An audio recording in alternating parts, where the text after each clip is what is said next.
সকাল সকাল যখন উঠলাম, উঠে দেখলাম বর ঘুমিয়ে আছে। আমাকে তো খুব ভালো লাগলো যে বর আজকে ডিউটি যাবে না, বাড়িতেই আছে, আর আমার ননদরাও আছে, তাই আমরা খুব খুশি। তারপর যখন সেকেন্ড বার বরের রুমে এলাম, তখন আমার বরকে দেখে পুরো মাথা খারাপ হয়ে গেলো। চলো তোমাদের সাথে শেয়ার করি যে কি হয়েছে।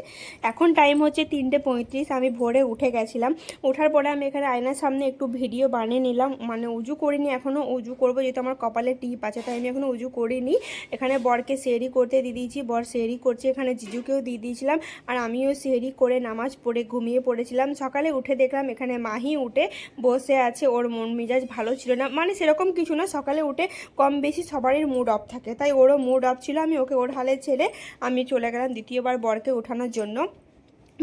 বরের গায়ে যখন মানে আমি গেলাম, তখন বরের মাথায় হাত দিয়ে দেখলাম বরের গায়ে প্রচুর জ্বর চেপেছে। আমি যখন বরকে আওয়াজ দিলাম, বর উঠেও গেছিলো। আর বর আমাকে কাল রাত থেকেই বলছে আমার শরীরটা ভালো লাগছে না, আমাকে বমি লাগছে, কীরকম যেন একটা লাগছে। আমি ওকে বললাম রাতে যদি বা ওষুধ খেতেও, কিন্তু কোনো রকম ওষুধ খায়নি।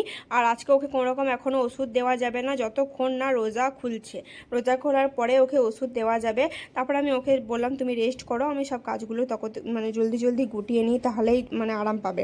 এতে একটু হাত পাগুলো টিপে দেবো। দিয়ে ও বললো যে বেশ ঠিক আছে।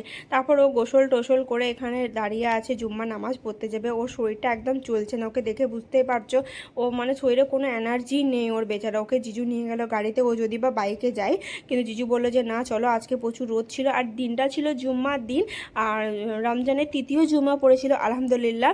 আর আপনার গিয়ে 16টা রোজা চলছিল সেই দিন। আর বর চলে গেল নামাজ পড়তে। আমি গোসল টোসল ছেড়ে যখন এখানে জানলার ধারে বসলাম, তখন দেখলাম বর জিজু দুজনায় নামাজ পড়ে চলে এলো। আমি ভাবলাম যে ভালোই হলো, বর যখন বাড়ি চলে এলো তাহলে আমি বাচ্চাদেরকে একটু খাইয়ে দিয়ে আমিও রেস্ট করে নিই, কারণ বিকালে উঠে আমাকে ইফতারের জন্য নাস্তা বানাতে হবে। কারণ আমার বর থাকলে এতটা টেনশন থাকতো না, যেহেতু বরের আজকে শরীর খারাপ, কিছু করতাম না। কিন্তু আজকে জিজু দিদি আছে, তাই হালকা ছাকাছুকি করে নেব। তো যখন আমি মানে ছাকাছুকির জন্য সব রেডি করছিলাম, তখন বর আমাকে বকছিল যে আজকে কিছু করো না, তেলে ভাজা, কারণ আমার শরীর একদম ভালো নেই। আমি বললাম তুমি না খেলে আরও তো সবাই খাবে। তাই আমি এখানে বেগনি আর পেঁয়াজিটাও রেডি করে নিলাম। আর রেডি করার পর আমি চিকেনটাও চাপিয়ে দিলাম, কারণ রাত হয়ে যাচ্ছে রান্না করতে, আর ইফতার মানে রোজা খোলার পর আর রান্না করতে ভালো লাগে না, তাই আমি চিকেনটা বিকালে চাপিয়ে দিলাম। আর আমার ভাগ্নি বললাম মামি আপনাকে আজকে রাস্তা রেডি করতে হবে না, আমি সব কিছু রেডি করে দেবো। আমি বললাম ভালোই হলো, আমি যেটুকু আমার কাজ ছিল কাটাকুটি জুস বানানো, সেগুলো সব কিছু করে দিলাম।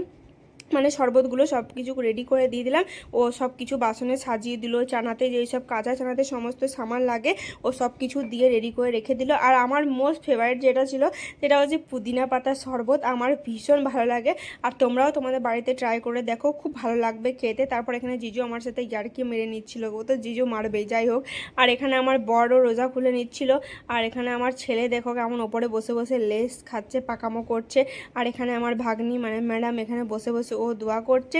আর তারপর সন্ধ্যের সময় আমি দেখলাম আমার হাতটা এরকম ফোসা পড়ে গেছে, কারণ সকালে আজকে তেল গরম করতে গিয়ে জলদিতে এরকমভাবে মানে তেল মানে এমন হয়েছে, রসুনটা ফুটে আমার হাতে আর কপালে পড়েছিল, তো আমার হাতে ফোসা পড়েছে, কপালেরটা ফোসা পড়েনি।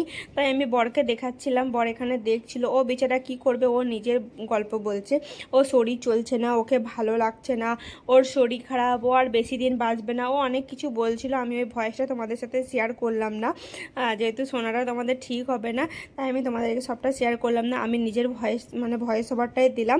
আর ও সত্যি ওর শরীরটা একদম ভালো নেই। আর রোজা রেখে তো এমনিতে মানে ইফতারের পর মানে খুব ক্লান্ত লাগে, শরীরটা একদমই চলে না। আর তারপর ওর জ্বর চলে এসেছে, আর বমি, রোজা খুলে ও বমি করে দিয়েছে। আর কালকে যখন ভোরে খাবার দিয়েছিলাম তখনও বমি করেছিল। আর অর্ধেকটা রুটি খেয়ে রোজা রেখেছে, তারপর ডিউটি ছিল, ভীষণ চাপেই থাকে। কিন্তু যদি বা আজকে ডিউটি যায়নি, কারণ আজকে জুম্মা ছিল, আজকে ও বাড়িতেই সারাদিন ছিল আর ঘুমিয়ে পার করেছে, কারণ ওর শরীরটা ভালো ছিল না। আর ছোট বাচ্চা তো, বাড়িতে ঠিক করে ঘুমও হয় না। আমার ছেলেটা একটু বদমাশ আছে, ও একটু জ্বালায়, কিন্তু কিছু করার নেই, আমাদের সব কিছু মেনে নিতে হবে, তবে রোজাটা হবে। এমন না যে আমরা শুধু ঘুমিয়ে পার করব দিয়ে আমাদের রোজাটা হয়ে যাবে, এরকমও কিছু না। আমাদেরকে সব কিছু মানে কাজ ধান্দাও দেখতে হবে, রোজাও রাখতে হবে, নামাজও পড়তে হবে, তবে আমাদের রোজাটা হবে। এখানে আমি আমার ভাগ্নির সাথে একটু মজা করে নিচ্ছিলাম, আমি সেটাও তোমাদের সাথে শেয়ার করলাম না, যেহেতু আমি ভাগ্নির কথা ছিল, ওর সাথে এমনি আমি মজা করে নিচ্ছিলাম। আর হ্যাঁ, আমার আজকে ব্লগটা আমি এখানেই শেষ করছি। কেমন হয়েছে আমাকে কমেন্ট করে জানাবেন। যদি আমার ভিডিও আপনাদের ভালো লাগে তাহলে আমার পাশে থাকবেন। বাই বাই, খুদা হাফেজ।